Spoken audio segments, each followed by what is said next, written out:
Bisaya, thankfully. For the Ecclesiastical Collections of Intramuros Administration. If you have any questions or concerns, please do not hesitate to approach us. It's actually restored na.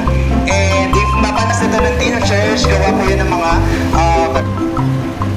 and this one naman po, is one of the tallest buildings sa Intramuros. We are now approaching yung Magallanes Drive. Pinto na yan. So, ayan po yung dating office ng ABS-CBN de San Diego. So, to formally...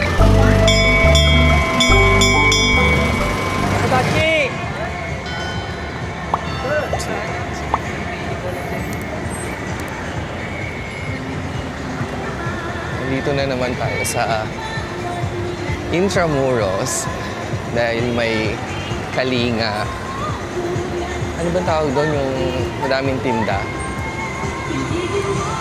Pag daw bumili ka doon, may free ride ka dito sa Tranvia.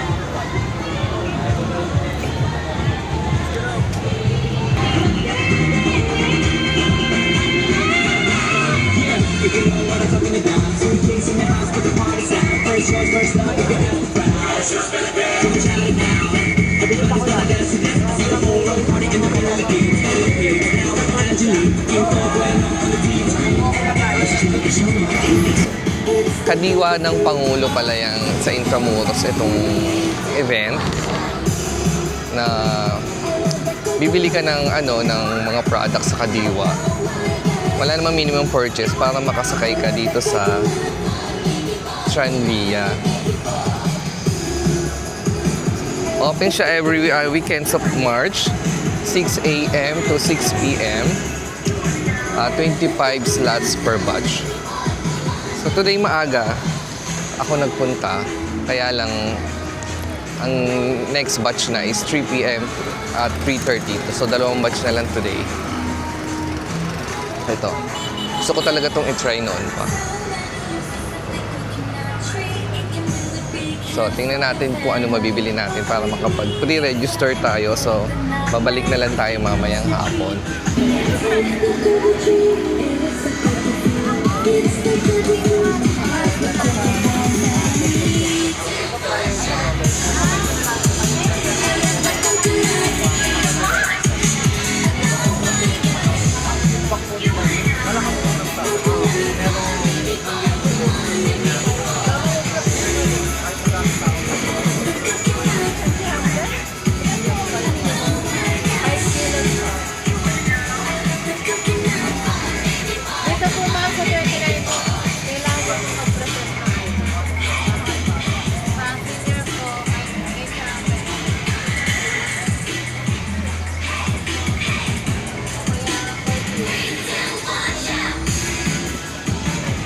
Meron siyang gulay, prutas. Kunti na lang yung gulay. Siguro kanina umaga madami pa siya. So meron din siyang juice. Doon may tinapay pala. Kita nyo kanina.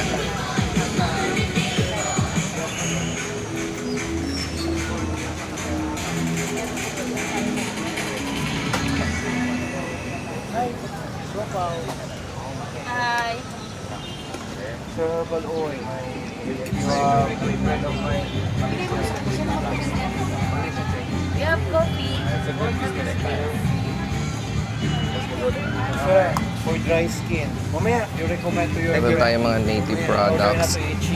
O kaya nga. At mga herbal products. Try sa herbal products. Juice.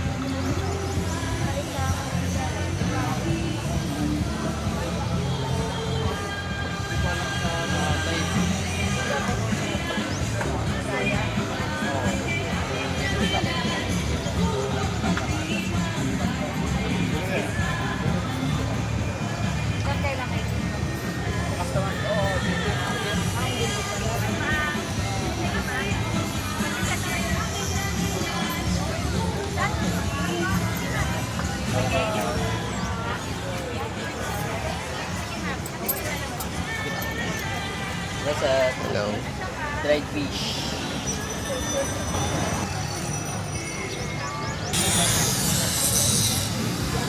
So as expected, dahil weekends ngayon, Saturday, Ang dami tayong bisita from around the world.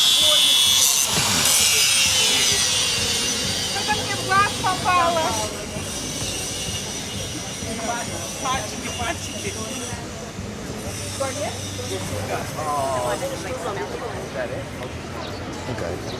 Ayun na ang mga bisita natin.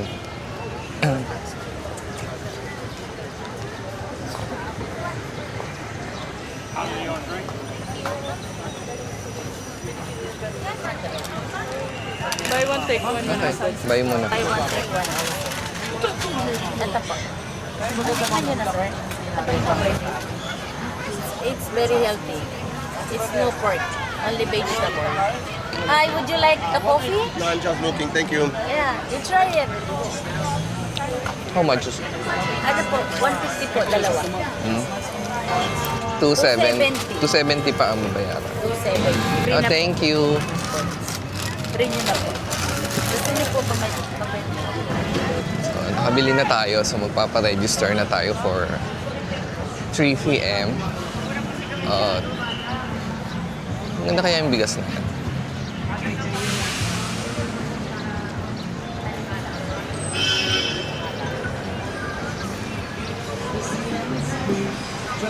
Hello.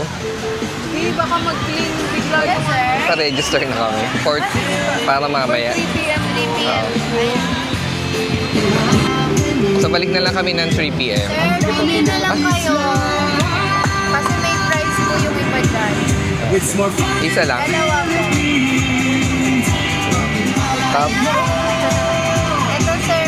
So, doon po sa stall na may suman, Elite Cafe po, Elite Cafe, nag-claim po kayo doon ng kahit anong product po, depende po ata sa kanya. Samahan niyo po kayo. Doon ako bumili, tapos may free na akong kutsinta. Ay, ano? Tapos may free, may free ako ulit. So, nakabunot tayo. May price daw to. Kasamahan tayo. Hello po. Sir, ilan na po yung Wala pa po. Bali ma'am, ganito po. Ayan, nakakuha rin sila sir. Nakabunot sila. Hello. Bali po, pag binigay po nila ito sa inyo, kukunin niyo po yung number po. May number. Bali, 1 to 10 po yung number na binigay namin sa kanila. Para po hindi maulit. So sir, maraming binigay. Sir, 5. Ano na po, number lang po. Kasi kailangan pa namin yung ticket mamaya. Pero if ever man po na tanggal na yung ito nila, yung hub nila, pwede nyo na po po ito sa may pasal lagi ko yung number. Opo, number po. 1 to 10 lang po yung number nila. 1 to 10 na. Sir, Thank you. Although may marami siyang nabili, so may free na siya sa akin kutsinta. So may free suma na siya. Nasaba sir? O ito na lang po. Kayo po kung anong gusto. Thank you. Thank you, thank you. Nakabunod siya. Ah, babalik na lang kami mamayang 3 o'clock kasi 3 o'clock pa yung schedule ng train, namin, sakay. So ito yung sasakay natin. O, hindi ko alam kung itong brown or yung blue.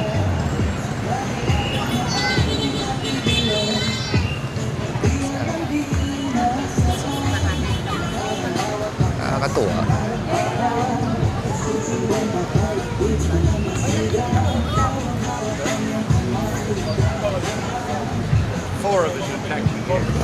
This is the other one. Kulay blue naman siya. Train.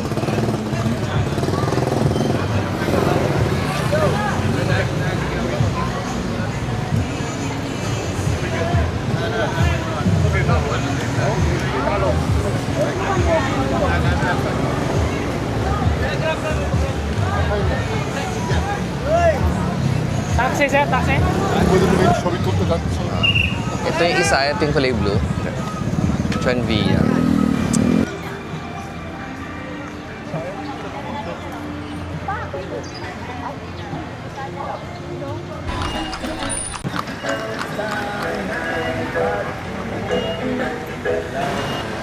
So habang inaantay namin ang aming schedule, 3 o'clock ang schedule namin.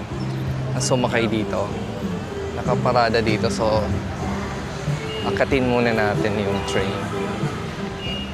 Tranvia. Habang walang nakasakay. Ay. Ha? Naangat pala yun. Naangat pala to. Yan ay tsura. Itong brown. Ang galing.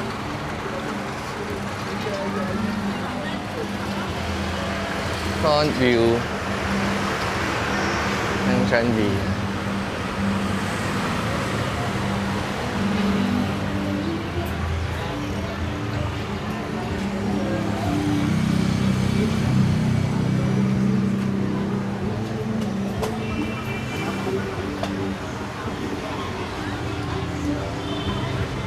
So, mahirap bumaba. Aisel! Baka mo nga.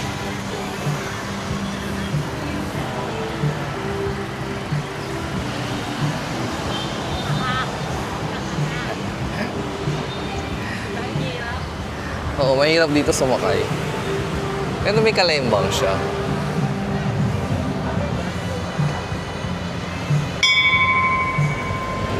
Kling-kling lang natin.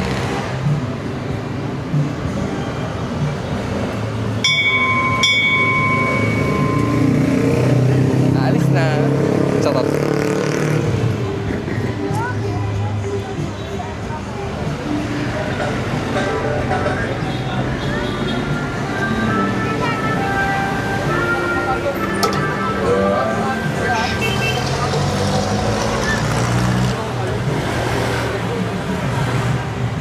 Ito.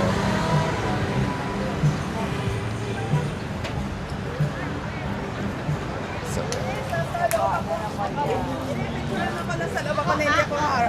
Ako muna.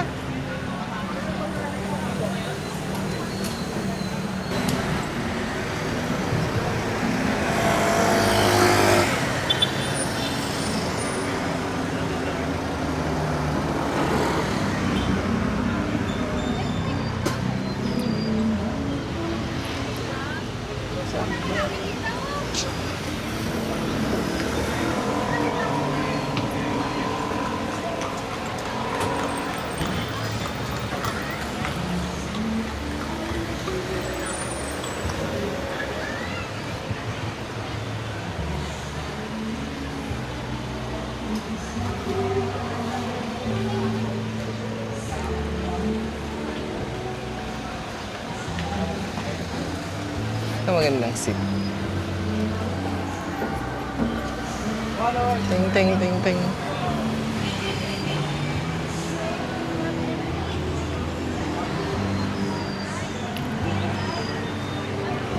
This is mas maluwag kumpara sa isa.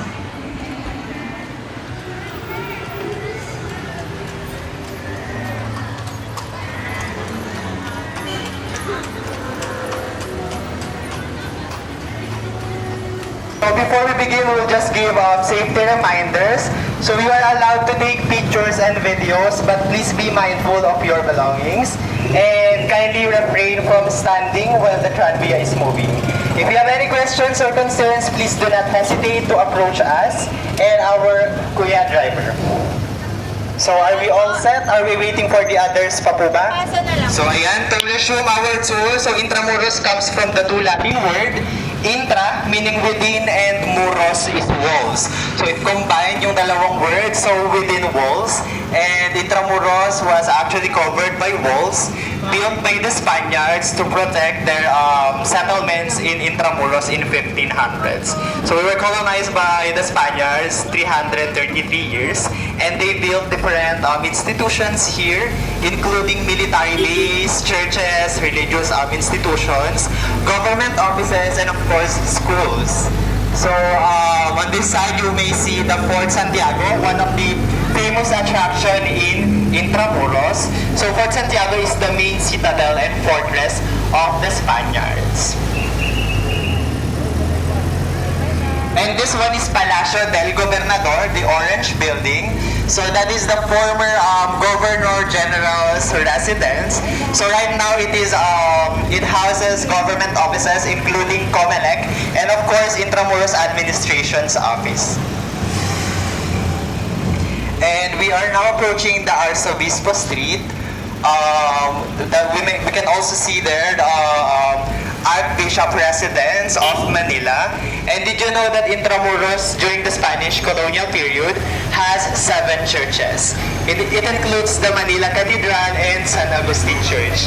And we have 7 churches, and the only surviving church that survived in 1945 during the Battle of Manila is San Agustin Church po. And yung 6 na church ay nasira po yan.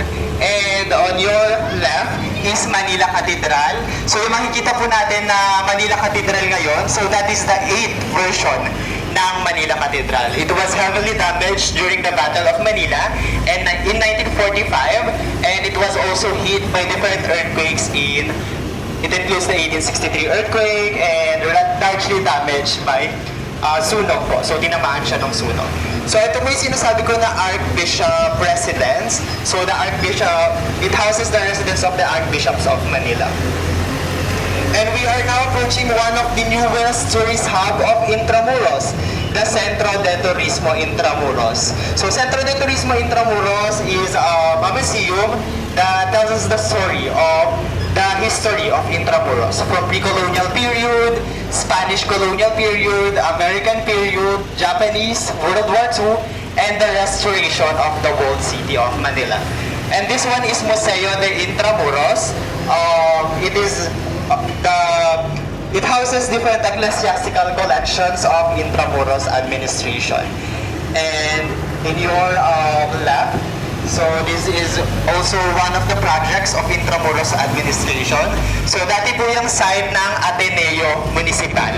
So yung Centro de Turismo Intramuros, Museo de Intramuros, and Ateneo Municipal, kasama po yan sa mga residences ng Jesuits. So it was heavily damaged during the Battle of Manila. So yung Centro de Turismo Intramuros, dati po yung simbahan, San Ignacio Church. Museo de Intramuros is the convent of the Jesuits, and Ateneo Municipal or Ateneo de Manila today, gawa rin po yan ng Jesuits. So right now we are turning the Ateneo Municipal as a convention center, Intramuros Convention Center. Pero yung facade po niya, yung exterior or yung walls niya is ginagaya po natin yung itsura ng Ateneo during 1800s. And this one is the ECJ building. So that is the former Agustinian Provincial House. And on your right is the Baluarte Plano. This one is Galeria de las Presidentes de la República Filipinas. So there are various pictures there on relieve, and it shows us the former president of the Philippines. From the first Republic of the Philippines President Emilio Aguinaldo to former President Rodrigo Roa Duterte. And this one is the ruins of Cuartel de Santa Lucia, and it was also turned into PC Barracks or the Philippine Constabulary Barracks. It was established in 1902, and in 1904 they built an academy there.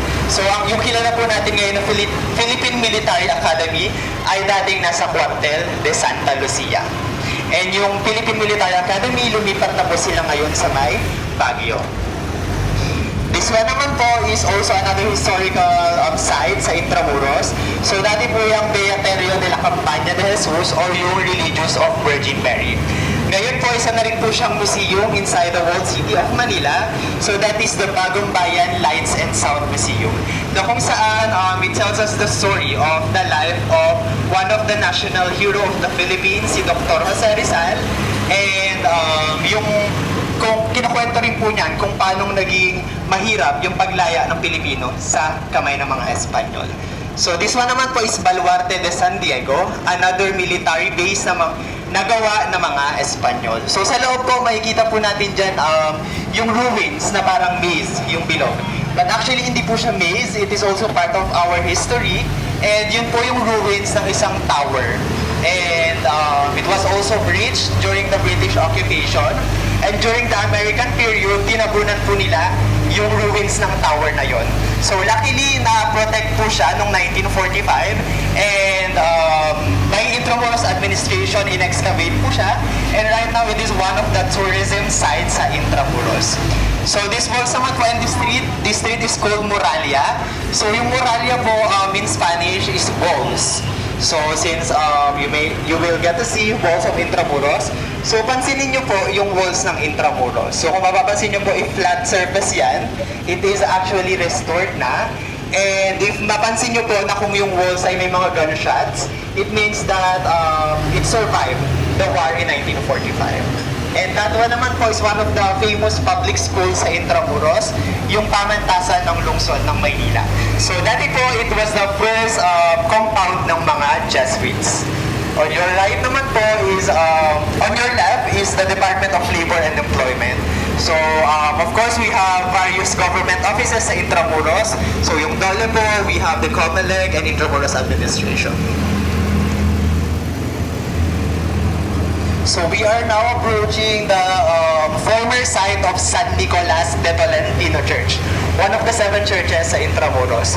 So ngayon po, isa na po siyang Manila Bulletin, one of the famous newspaper producers sa Intramuros. So yung San Nicolas de Tolentino Church, gawa po yan ng mga Recollects. And alam niyo po ba yung mga Recollects, dito, sila po, sa kanila po nag-start yung devotion sa itim na Nazareno.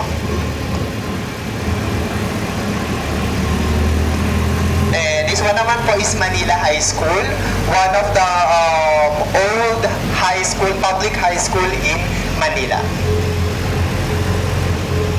So we are now approaching the LPU Culinary Institute or yung the Bayleaf po. May nakakaalam po ba sa inyo anong Tagalog ng Bayleaf? Laurel, tama po. So Bayleaf po is Laurel. So yung Bayleaf po, Bayleaf Building is one of the tallest buildings sa Intramuros. So, ayan po, makikita niyo yung walls natin, flat surface pa siya. Flat surface na siya since it was restored. So, we can assume na this part is heavily damaged noong 1945.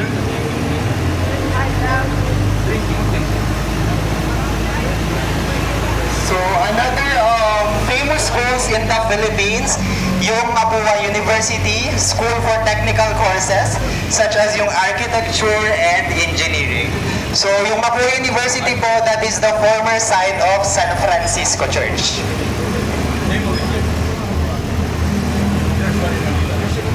And we also have various mga tindahan po on this side since it is very visible na magkaroon ng mga kainan para sa mga students natin. And this one naman po, yung LPU. So dito po dati yung San Juan de Dios Hospital, one of the first hospital in the Philippines. And on this side naman po, yung Calle Real or the Royal Street. So during the Spanish occupation, Calle Real is one of the busiest streets sa Intramuros. So, may mga hotels po dyan before, meron din pong mga restaurants, and mga events. Bali dyan po yung pinaka-main way for the commercial buildings. So, on your right naman po is yung Herald Building before. So, dati po yung DHMH, one of the famous producers ng mga newspapers sa Pilipinas. So, ngayon po may mga iba't ibang commercial buildings na tayo sa Herald Building.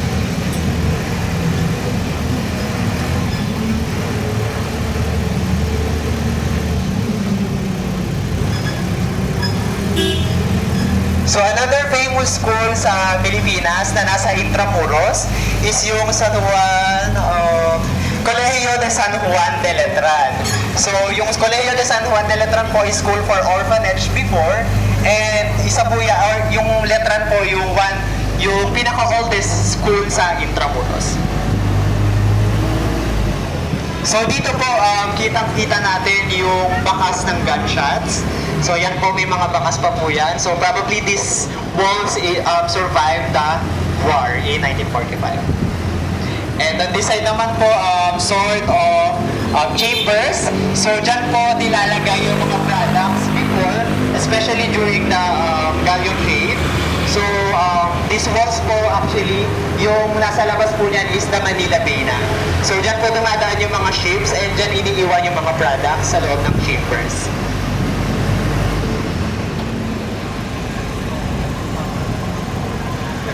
So, ito naman pong ginagawang building na to, dati po yung intendensya. So, ngayon po, it is now converted, kino-convert na po siya as National Archive of the Philippines. And we are now approaching yung Magallanes Drive. So, sa tingin nyo po, saan derive yung word na Magallanes? So, yung isa po yung kilalang tao dito sa bansa natin. So, Magallanes po, derived from the name of Magellan po.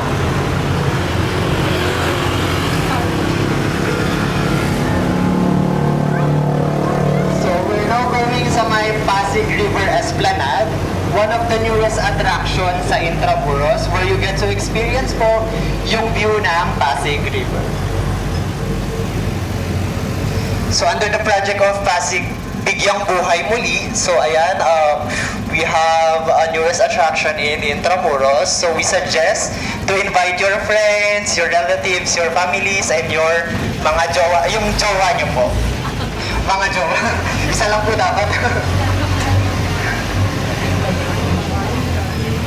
So ayan, makikita po natin yung view ng Pasig River and meron din po tayo dyang tulay papunta sa Chinatown o yung Binon.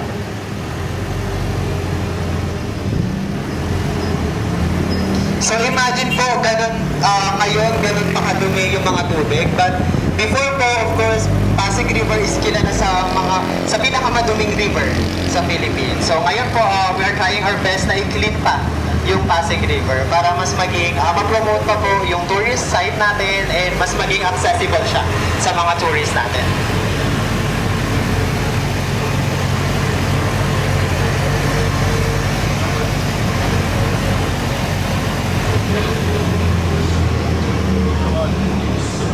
So makikita nyo po kung gaano kabuhay na buhay ngayon yung Intramuros. So binibigyan po natin ng access and of course pinapayagan po natin yung mga students to do their activities for practices.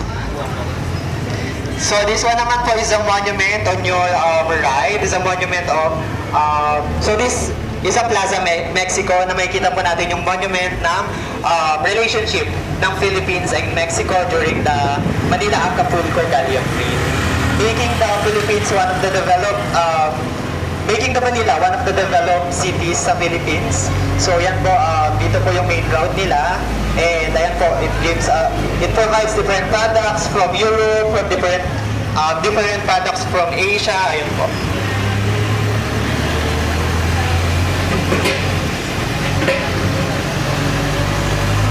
So we are almost done na po sa ating tour. Ayan, of course, meron pa po tayong i-discuss mga historical sites sa Intramuros.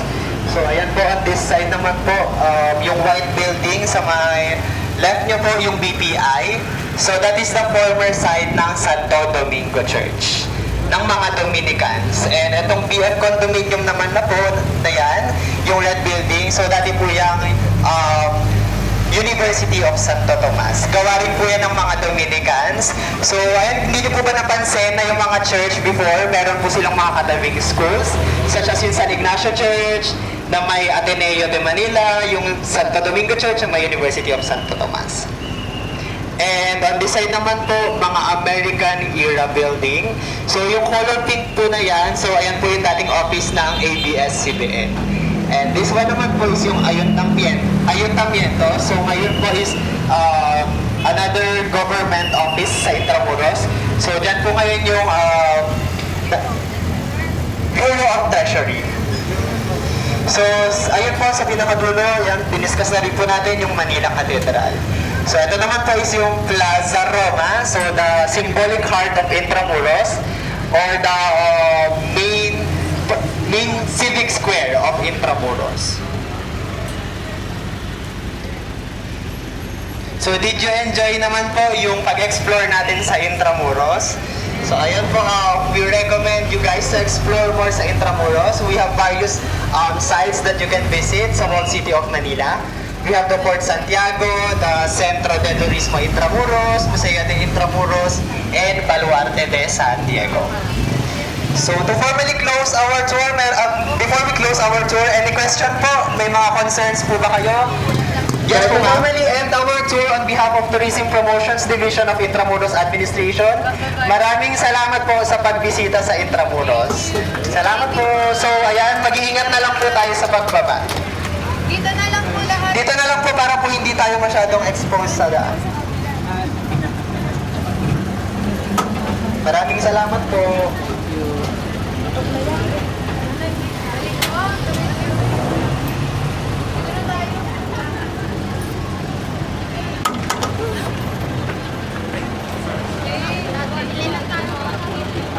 Okay na?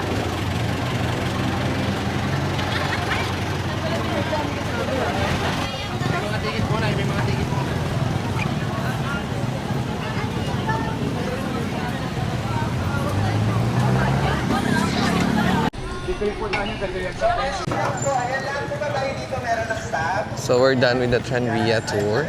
Ang ginamit is yung brown, hindi itong blue. Ang ganda ng blue kasi konti lang masasakay dito sa blue. Mas konti yung seats niya. Ito, mas madami yung mga isasakay sa kanya.